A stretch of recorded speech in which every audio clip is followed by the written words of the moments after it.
Welcome back to the Nightlife Podcast. We are here today at my humble abroad, my home. My first time I bring somebody to my house to record an episode of the podcast, and it had to be none other than my good friend Alejandro Lazardi. Welcome to the Nightlife Podcast, my friend. Say hello to everybody. Well, thank you very much for the opportunity to share this time with you. And we are in 2018 now.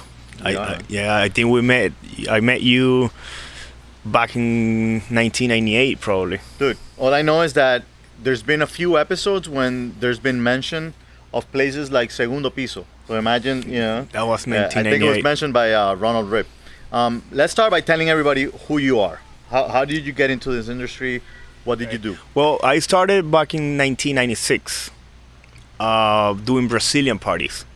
I just graduated from high school, and then I started doing some Brazilian parties with Fabricio and Rodrigo. Yes, remember. And DJ Fabinho. Yes. Remember that? Very good times. So, they had a place in Coconut Grove. Okay. I think you also did some parties there. Yeah, for sure. And then in 3138 Commodore Plaza. Oh my God. That was so basically I was helping them on the bar. This is very old school, guys, for anybody listening. Yeah, that's very, very old school. I helped them on the bar. I was a bartender. That's how it started. Then suddenly I started liking the music, being a lot, friend with Fabinho, and then I became a DJ back in 1998. But I was playing only Brazilian music. Okay. When that place closed, we went to Brickell, 901 South Miami Avenue. Right. And we rented a second floor. Right. Of a French restaurant. The French restaurant was on the first floor, and the second floor was empty. So we took that place. We brought sound system, lights, and everything. We made a nightclub, and we called it Segundo Piso. Right. That's how I actually started. I stayed there for about a year. Then I started meeting a lot of people on the nightlife. I met Miguel Valenzuela. I met Aurelio from La Covacha. I met you guys, Julio, Quilla, and Victor, who was your partner back then. Right. And then that's how it started. Then we did Sundays on the Bay, 1999. Then you had a place called Madhouse. Right. Very close to each other, both on Key Biscayne. Right. I was doing Friday, you were doing Saturday. Right. And then... So to explain to people, when we're talking about doing... back then, Alejandro was probably one of the first to use the slash in the terms DJ slash promoter or promoter slash DJ. Right. I don't know which way you used it, but it was one of the things that was very important when you were, it was very hard to find a DJ that could also move people. Right. And it became very important later on, actually. Because I started as a promoter. Okay. The way we used to promote there was by creating parties, theme parties, printing flyers, getting 5,000, 10,000 flyers, and putting them in the cars. Right. That was the main tool that we had. Then we calling everybody on the phone and inviting people to the party. There was one by one. It was a hard work. Then the DJ stuff helped me as well to engage club owners or to engage another promoters, so we could help them not only with the music but also with bringing people. That's right. When you mentioned that DJ slash promoter. And I think I work with everybody in the industry. I would say like everybody, even with you guys when we had the Brazilian party upstairs called Atico. Yeah, I remember.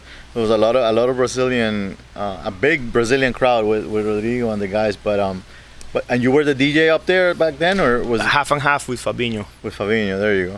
And then you also, I remember, a big part of your history was with Aurelio La Covacha and with Luis Puig at Space. That was Covacha was 2000. Covacha was about going bankruptcy at that time. August 11th, 2000.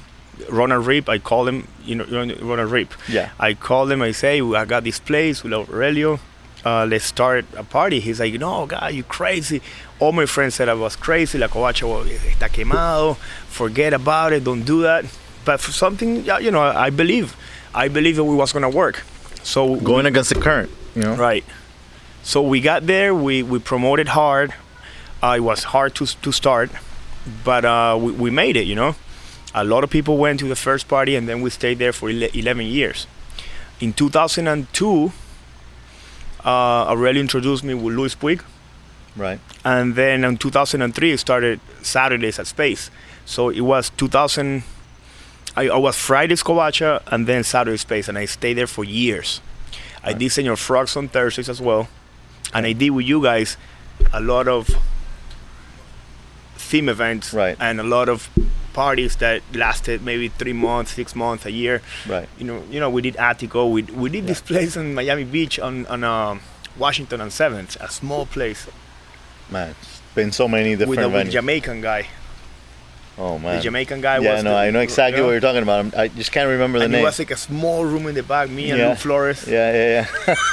Wow. Crazy. Long time. Lot of stories to tell. And I know our production wants to hear a lot of the backstories. That'll be a completely different episode. People with masks and nobody showing their faces and changing our voices, that kind of thing. But all right, so talk to me a little bit about the DJ side of what you did. How, you know, when you started, I remember like you mentioned with that Brazilian party and that kind of thing when you started liking the music. Right. But I know you went further. Yeah. When I met Luis Puig, he had a room downstairs that he wanted to do a Latin room. Okay. So for you guys that don't know, Luis Puig is the main guy, the main owner of Club Space in Miami, which is basically a legend over here. As is Aurelio Rodriguez and La Covacha for the Hispanic community. These are clubs that are known around the world, basically. Right. So I started there as a Latin DJ for the first year. Right. Then something happened upstairs. The DJs changed, and he called me to play upstairs on the patio because Space had 3 rooms. We had the main room, which was more hip hop. Right. He had a lounge room, what he wanted to do, Latin, and then the patio was after hours. Yeah, Latin room, we always got the smaller things. Yeah. Back then. But then they changed everything around. They did hip hop on the main room, and then upstairs they had a loft, which was techno, and then house music on the terrace. And that's how I started playing there. And I did it maybe twice a month, sometimes 3 times a month for 9 years in a row. Awesome. Until 2012. So it was from 2002 to 2012. When I got to Space, for some reason, that club opened the doors for me everywhere in the world. So I played, I would say, every country in South America. Right. Canada, Spain, I did Sweden, I did a couple more countries in Europe, I did Cape Town, South Africa, and I did Tokyo. Right. And everything was because of Space. But then the energy of that was very high. You know, you had to really be involved in everything. You had to be friends with the promoters, you got to be friends with the DJs, you have to be there, you got to be working basically 24/7, which I love that. I love to work, especially in that time. But then I started having kids. Right. And yeah, he beat me to that game, by the way. My priorities. How many kids? Well, right now I have 3 block kids. My wife has 2. Right. And we're going for another one. So this is going to be my 4th block kid and 6 in total. Wow. So, yeah. So I always had my dreams, and I always wanted to follow my dreams. Have a soccer team? Is that what you're talking about? Yeah, I was a soccer coach. Yeah, I remember. So my dream was to become a traveling DJ. So that was my main dream, and I made it. But once I got there, I was like, wow, is this it, you know? I thought it was, but sometimes when you get a goal, you achieve the goal, and then you're like, whoa. So you got to keep growing and growing and growing. And for me, to grow in the business was not fun anymore, because my priorities had changed. Right. My priority at that time was my family. So I wanted to do something where I could share more quality time with my family. Right. And not be involved so much on the nightlife, which now that I'm out, I've been 2 years without doing anything. Right. I have a lot of benefits because of being on the nightlife. Right. What kind of benefits are we talking about? For example, right now I have a business. It's called Miami Lunch. Yes. We do catering, and we do healthy food. Yes, And I actually did a detox once. Yeah, and we have a really good product. It's a detox as well. It's a 3-day detox, but the main clientele, that's how the business started, and I'm sure that if it wasn't for the nightclub, I wouldn't make it. At least me, because the base of this business was everyone in the nightclub. All my friends, all the promoters, all the DJs, everybody that I know, they supported me when I started this business. Right. And no, now this business got its own path, and more people started coming, but the base is all the nightclub. The knowledge of promoting, the knowledge of marketing. Yeah, I was gonna say the way that you're marketing the brand, the with the launches and the detox and everything it goes hand in hand with what we've been doing for a lot of years with the branding of the nightclubs and the marketing side of the business. In the nightclub business, there's so much benefits. You get to know a lot of people. Mm-hmm. You have you learn about marketing, you learn about sales, you learn communication skills. Right. You learn how to be on time. Yes. No, everybody's like that, but that's you learn discipline. You learn everything, and the thing that I learned most. Listen, Willie, on time, Willie. Yeah.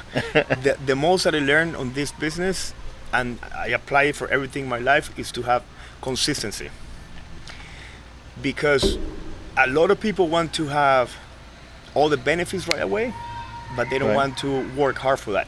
They want to start on the top, and that's not how life works. Right. So when you have a goal, if you do your things right, and you do the right things every day, and even though you see a little bit of progress, but you see progress, you're gonna make it. Right. If you're patient and you do the things right. And that's what happened in the nightlife. At the beginning, I was so desperate, going here, going there, trying to play music here, playing there, knocking doors. I call you guys to do events. I call these people. Yeah, we're always, you were always, which is something that I imagine how it would have been if back in the day that we were promoting and you were very into it with your personality, if the influencing in the social media would have been around. I can't imagine the stuff that we would have been doing, and like somebody like you would have been an influencer for sure for a lot, different brands and different things. I mean, I remember you were one of the first people to ever talk to me about motivation and life coaching and all that kind of thing. You did it for a bit, I understand. You helped us a little bit at one point. On the downtown office. Yeah, when we were at the Wynwood office. Wynwood. Yeah, and it's crazy because nowadays you look around and all those things that you were doing then are happening now, and you look at them and you're like, a lot of people are, you got this 21-year-old. What I realized in 2009, because I went to Las Vegas and I did all the course, I graduated in life coaching, hypnosis, and NLP, which is neuro-linguistic programming. Okay. That the main goal when you achieve goals to make you happy, right? Right. So, because I didn't have the family before, my only goal was the business. Right. I had my kids, I had my family, but it was not too much into it. My priority was the business. Right. But then when time passed by, I realized that my real priority was my family to be happy. And for some reason, especially on the house music scene. Right. Because on the open format and Latin music, you could have. It's easier, but also it also applies to yourself in the end. You know what I mean? Even whatever whichever way you decide to go, I think that it also applies to yourself as to, where do you want to take it? Where do you want this to go? There's so many wrong turns that one can take in this business. I've had bad nights, where I've had one too many drinks or two too many drinks, you know what I mean? And some nights that you want to forget, some that you forget and you didn't want to forget, but in the long run, in the end, I look back and I go, so in the past 25 years, if I've had those 5 bad nights, whatever, dude, like it was great in the end. Then I've spoken to people like Ronald Rip that you mentioned, who said here on the show stuff like he had to completely get out for a certain point in time because he realized, it was not, he was making the wrong turns, although he's now found the right path, and which is positive. But it is great to, if you make a decision as to get out of it, for whatever reasons it is, because of whatever your goals are different, to still be able to look at it and understand what the positives from it have been. Right. Not just say, because some people might do something, and when they leave that path, they go, that was the worst thing I've ever done, like it just sucked, and I don't like anything about it. I don't want to know anything about. Normally with the nightlife, anyone who's done it for a long time and has done it in as a main source of income, right, and in the proper way, they have something good to say about it. And I think one of the main things that I get from most people is that you get a lot of good contacts from this business. It's crazy because it's all about mentality. If you have the chip on, what can I learn today, or what can I benefit from, or what can I help other people, right, you'll find a way. Right. But if you're just there for the money, everything else disappears. Right. And when you get out, for any reason, whatever disappeared, you didn't even notice it because the chip was off. Right. But I always had my chip on of learning, meeting new people, and creating relationship. Right. Which that helps you for anything in your life. Right. And the money just comes. It follows that. That's it is an issue when you talk to any new promoter nowadays. The first question everybody asks is just how much you pay. How much it's like there's so many other things that you would want to hear a new promoter ask. I mean, just not concentrate on the fact of how much are you paying per person, or are you paying salaries, or what perks am I getting? Are you giving drinks? How many drinks are you gonna give me? What can my friends get? Yeah, it's all about what kind. Instead of what can I give. Exactly. Jim Rohn, one of the first guys on personal development, he's dead now. He say So he wasn't that good. No, just kidding. No, he's dead. He's not alive anymore. He will be like 100 now. Okay. He's the one who taught all these guys. But he say you get paid. Listen to this. You get paid by the value you bring to the marketplace. So the marketplace are us, the clubs. Right. The more value you bring, the more money you get. So if you ask me how much you're gonna get paid, you have the answer. I'm not gonna tell you because it depends on how much value you bring. Right. You bring a lot of value to the place. That's why DJs / promoters, they're not better. They just add more value to the cause. Right. So if you're a promoter and you bring a DJ who plays good music and he brings 0 people, and you have another DJ who plays the same music and he brings 100 people, who will you choose? Of course. I always go, and that was just because it brings more value. Of course. So that's how everything applies in life. The more value you bring to the marketplace, right, the more money you will get, if we talk about money. But you also get other stuff. Right. And if you only concentrate on how you can give, on how you can help, and how can you add more value, everything else will fall into place. If you focus on what you can get, it's like a relationship, you and your wife. If you focus on what can you get from her, that's not gonna work. Right. It might work for a little while, but then it's gonna break. But if you focus on what can you give for both to grow, that's gonna last forever. I feel like I have to sit on that chair and just lay down. Definitely true. Let me ask you a question, Alex. What kind of advice do you have for new promoters that are coming into the industry nowadays? What would be one piece of advice, something that you always tell to anybody that's worked for you, under you, or just in the new generation specifically, because things have changed. There's a lot of new things coming, like the social media, whatever. A lot of the promoters nowadays don't want to do the old school ways. They don't want to do the phone calls. They don't want to, they don't want to adapt to what works, but to what needs to be done to make it happen. Exactly. So, what would you say is very important for them to know or do? Or well, my advice is first find out if you're gonna become a promoter or a nightlife entrepreneur, the first thing is to find out in the events or in the parties, what does the party need to become a success. Then whatever it takes, you got to do it, because sometimes you have to do things you don't like in order to enjoy things that you like. Right. It can be all the time, oh, I just do what I love correctly. Right. But to do that, it's like a guy who does bike, or the soccer players. They do what they love. They play soccer, but they do a lot of sacrifice behind the scenes. Of course. So the first thing, try to focus on one niche. Don't go with so many, I want to do house music, I want to do hip hop, I want to do Latin, I want to do this and that, because eventually you do everything but you don't do nothing. Right. So focus on one niche. Be constant.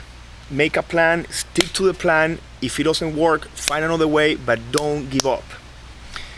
Believe in yourself. Believe that it's going to work. Because if you don't believe it's going to work, you won't do the things. Right. And that will support. Yeah, you don't believe, you're not going to convince anybody else. Nobody. Right. And the fourth thing is, and I'm telling you this from my good and my bad, and my good experience, my bad experience, for everything. Right. If you're gonna get in this world of nightlife, don't get drunk and don't do drugs. Right. Those four things in the long term will take you to success. Yeah, 100%. Stay off that path, for sure. Find out the niche, believe in yourself, and be patient. Drink responsibly. You can the have other part, shots and there's no responsible way. So that's what I would say. That's my main advice. All right, awesome.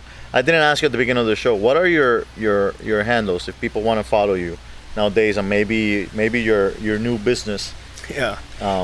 You can find me at it's at Miami Lunch. It's just one word, at Miami Lunch. If you go to Facebook, Instagram, Twitter, it's all the same. That's easy. At Miami Lunch. I also have my DJ stuff, which is DJ Lazardi. Right. And my personal is Lazardi without the DJ. Right. And now, does that advice apply the same to DJs, or is there something different you would like to say to anyone who's thinking of venturing in that direction? For DJs, it's about the same, but DJs is 80% connections, 20% talent. Right. So basically, first find out what kind of music you love, so you can do it with passion. Focus on one niche, which is the same. Focus on one kind of music. Right. Second, make a plan of how you're gonna get there. Stick to the plan. But most important, don't do drugs and don't get drunk. That's for sure. Right. And then the last one, build relationships. Be friends and help people. Help other DJs to grow. Right. Because if you do it by yourself as a DJ, you're gonna get somewhere, but you're not gonna grow from that point. Right. But if you help other DJs, you help them to grow, you will grow a lot more and right. faster and longer. Right. So when I did when I did it for years, but it was like 5 years of gold. Let's call it like that. From 2000, like 6 years, from 2006 to 2012. Those 6 years was gold for me. Okay. And now that I noticed those 6 years, my main way to grow was by helping other DJs. Doing other parties. Right. Hiring DJs just to help. I didn't need those DJs. Right. But it was helping them right. all the time. And they were coming. And you know that applies to anything. A lot of people ask me a lot of the time, what is the purpose of this show? Why are you doing this podcast? And when I tell them it's really about giving, I'm doing this for the new generation. This is about helping others. Most people are like, whatever, dude. Like, no, bro. And Julio has so much experience. When I started back in 1998, he was the first one here already. You had a club I remember too. You had Peppers in Kendall, yeah. And Dan Biscayne, I guess. And, yeah, I mean, this guy knows what he's talking about. He knows the demographic. He knows exactly what Latin demographic is, what open format is, what house music is. Right. He knows everyone. On a niche, by the way. Part of the course that's coming out soon one of the first things that I talk about, besides realizing if this is for you or not, because that's one thing that a lot of people don't concentrate Right. too much on, is making sure that it is for you, that it is what you want to do. Is focusing on finding your niche, your the right niche for you, not the one that you're happiest in, or if what you enjoy going out to or whatever. It's just the one that you're gonna be good at in general, Right. and how to realize And which if one. somebody can give you advice about the nightlife, it's this guy, Julio. Thank you. I remember on when you were doing Mia, Yeah, because Biscayne. it was anniversary party for LMG, and they gave you a card. Okay, Remember that or not? dude, it's a long time. It was like a thank you card Yeah, for you and Kia. Yeah. For helping so many Yes, people yes, and for bringing yes. those parties to Miami. So basically, Very few people that actually say thank you. But by the way, if you really concentrate on helping other people, yeah, you don't even have to worry about yourself. You don't. exactly. You help other people, giving them jobs. You help them Right. growing, making them grow. By the way, if you're starting, that does not mean that you don't have anything to give. A lot of people also think that I'm just starting. How am I gonna help somebody else? Bro, there's always a way to help. Always. So just make sure that you always help. If you're always in that state of mind, and not only the DJ, if promoters have this mentality that they have to bring down everybody else, and that it's all competition, and how do I fuck this guy up, and how do I bring him down and make him, and like, you have Bro. no idea. I have Yeah. there's a story about somebody else that's my competition, who used to work with me, that a lot of people know. And here in Miami, you have no idea how many people talk about us and our stories, and they make up shit as that has never even happened, and we just listen and we're like, wow, it's But crazy. Luis will show me the messages of other DJs saying, "Oh, I should be playing there instead of Lazardi." Yeah, imagine. Things like that. He will laugh. Yeah. And he's like, "Bro, I see you help all the DJs, and this guy talk behind you. Right. I don't understand that." Yeah. Say me either, but don't worry about it. But it's crazy. The bad thing is that it takes a long time, probably in most people's lives, to realize what giving is really about, and how it does, end up benefiting you also. Whichever way, because in reality, is the first benefit is the fact that when you do it, you realize, oh wow, that just feels It's different. that satisfaction. It's that satisfaction right away. But then, however the world works, because I cannot explain it, Right. it just comes back. It comes back, and it's real, and people talk about it all the time. So listen, if two old fucks sitting right here are telling you to listen and to just do good, it'll come back to you. It is what it is. See it this way. Let's say you have a club, Yeah. and you have you have every night packed, and you have Friday night empty. Right. Then I say, I'm gonna help Julio. If I go and I tell you, I'm gonna work for you Fridays, how much you gonna pay me? You say nothing because the place is empty. Right. But if I focus on helping you, and I build a team, and I help them to make money, and I bring 1,000 people, all my team makes money, you're gonna make so much money that a percentage goes back to me. Exactly. And I didn't focus on how much I was gonna make. Right. I focused on Just- helping my team and helping you to pack the club. Right. And that's just a so superficial example. Right. There's a lot more spiritual behind it that I'm not gonna go into it right now, Right. but that's the main way. Help other people to grow. There you go. Alex, we're going to leave it at that for today.